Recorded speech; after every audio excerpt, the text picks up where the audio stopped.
CII Radio, the pulse of the Ummah. Assalamu alaikum, welcome back. It is Yamin Jadid here this morning. Let's go to the lines right now. We're chatting to our next guest, Marisa Jacobs, Managing Director of Xpatweb. Now, the Department of Home Affairs will launch the Trusted Employer Scheme this week, which should help address the nation's growing skills crisis.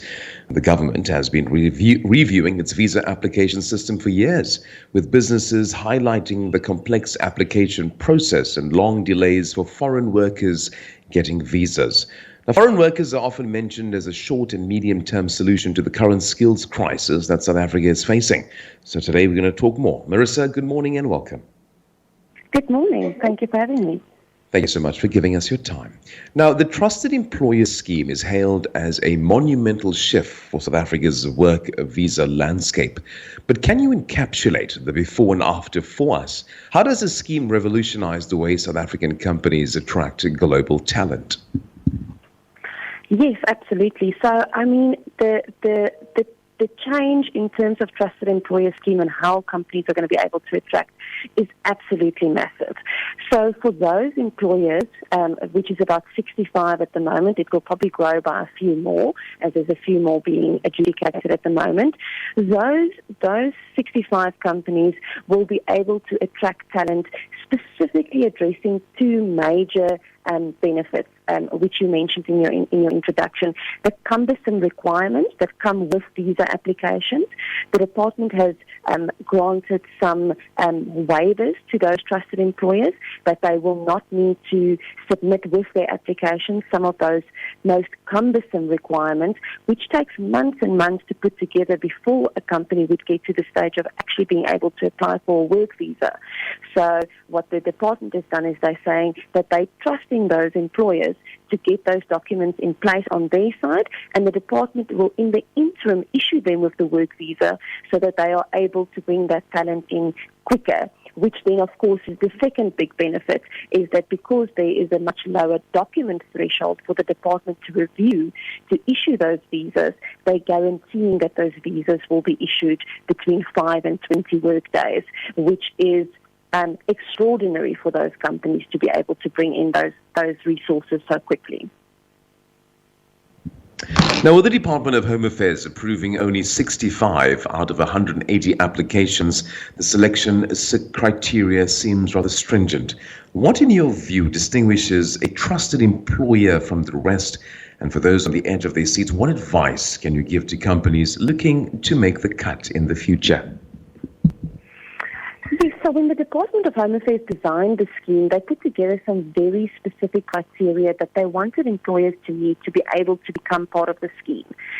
So those criteria were mainly set around companies who had brought in investment into the country.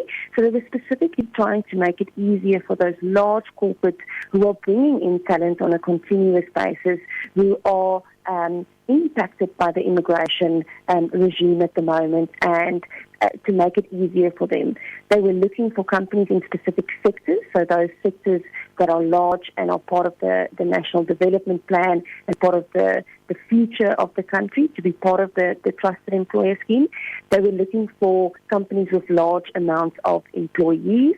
And then they were also looking for companies that are large enough that they have graduate programs, bursary schemes, and otherwise skills transfer programs in place. So they are developing South African citizens and South African youth.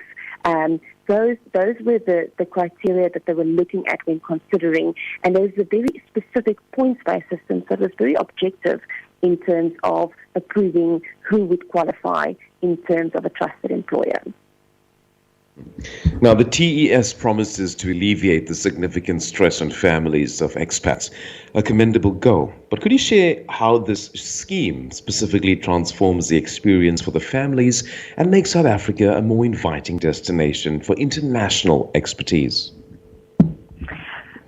So the main thing that is going to make this easier is the fact that it is and this was from Operation Vulindlela, the feedback that they gave after reviewing the immigration system, they said it's extremely unpredictable. And that's become a massive problem for employers looking to attract talent. There's so much uncertainty around how long is it going to take us to gather all these documentation with several backlogs, not just with Home Affairs, but with the South African Qualifications Authority, for example, who need to look at the qualifications before a person can come into the country. So the unpredictability around how long documents are going to take, and then once it's submitted, how long Home Affairs is actually going to take to adjudicate those applications, and also, are they going to give a positive outcome, or is it going to be rejected because of the interpretation of certain criteria? So what this scheme promises is that there will be predictability. The documents will be less.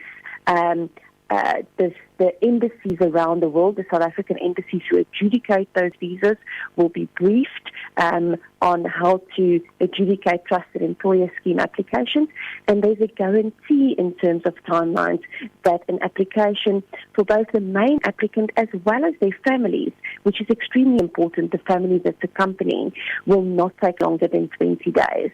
And that will help companies to really be able to put their feelers out to talented individuals abroad and attract them through to South Africa. Now, compliance is the cornerstone of the TES, with a hefty emphasis on trust between the Department of Home Affairs and participating employers. In your expert opinion, how can companies ensure they remain within the good graces of the scheme, and what pitfalls should they be wary of to avoid jeopardizing their trusted status? So this item cannot be more important. The department is placing, as you've said, trust in those employers to say, we will not review each and every single document as we would have in the past. We are now trusting the employers to do that bit of work. And what it means is that the Department of Home Affairs will grant a work visa to an employee on the basis that the employer has checked that the minimum qualification criteria has been met, that the job spec has been met, that professional body registrations will take place, and all the criteria that usually go with a work visa. And then how the department will monitor this is that there will be inspections from time to time at trusted employers to make sure that they've actually done those checks and that they have those documents on file in the background. And the department has said that where they do those checks, and those employers are found wanting, the penalty will be revoking that trusted employer scheme status from that employer, and they will then need to do work visas in the old fashion in terms of meeting all the requirements, and the department will have to vet it for them. So extremely important that trusted employers will need to have systems in place to make sure that they are not taking advantage of the system, and because the penalty will be so severe.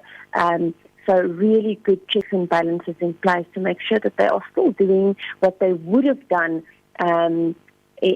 under the previous regime, just being able to fast-track it, but making sure that all the criteria still remain met.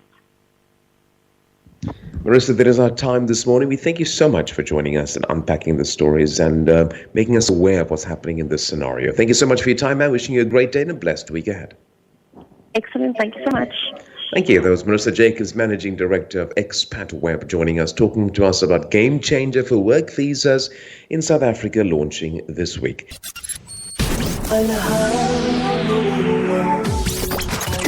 CII Radio, embracing Africa one city at a time. All thanks to Allah.